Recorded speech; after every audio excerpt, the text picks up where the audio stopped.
আসসালামু আলাইকুম ওরহমতুল্লাহি ওবারাকাতুহু। সুপ্রিয় বন্ধুগণ, আজ আমরা যাচ্ছি মাদ্রাসাতুল আসাদ আল ইসলামিয়ার কোরআনের পাখিদেরকে নিয়ে একটি শিক্ষা সফরে। এই শিক্ষা সফরে দারুণ কিছু স্মৃতি রয়েছে, দারুণ কিছু আনন্দ হয়েছে, যেগুলো আপনাদের সাথে শেয়ার করব ফুল একটি ভিডিওর মাধ্যমে।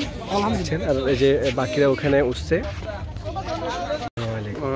আজকে আপনারা কোথায় আসছেন? কোথায় আসছেন? কোথায় যেন জায়গাটা? সুবর্ণগ্রাম। সুবর্ণগ্রাম রিসোর্ট। আচ্ছা, কি জন্য আসছি আমরা এখানে?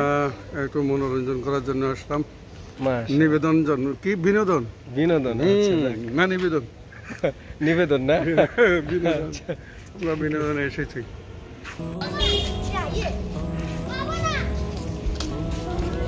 আমাদের এই যে কোরআনের পাখিরা, এই যে ছোট ছোট পাখিরা এখানে অপেক্ষা করছে।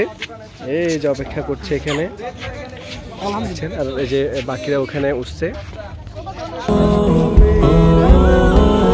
এখানে দুইজন মুরব্বী, তারা আসার আগেই অলরেডি ক্লান্ত হয়ে পড়েছে বয়সের ভারে। এই যে একজন মুরব্বী, এই যে তার সহযোদ্ধা, এই দুইজনে মিলে অলরেডি তারা ক্লান্ত হয়ে পড়েছে। তারা এত দ্রুত ক্লান্ত হয়ে পড়েছে, আমাদের সময় এখনো শুরুই হয়নি। তার আগে যদি তারা ক্লান্ত হয়ে যায়, তারা শেষ পর্যন্ত তাদের অবস্থা কি হবে আমি আসলে বুঝতে পারছি না। পুরো ভিডিও আসবে খুব শীঘ্রই আমার চ্যানেল। যদি মিস করতে না চান তাহলে অবশ্যই আমার চ্যানেল শোয়েব সালমানের সাথেই থাকুন। ধন্যবাদ সবাইকে।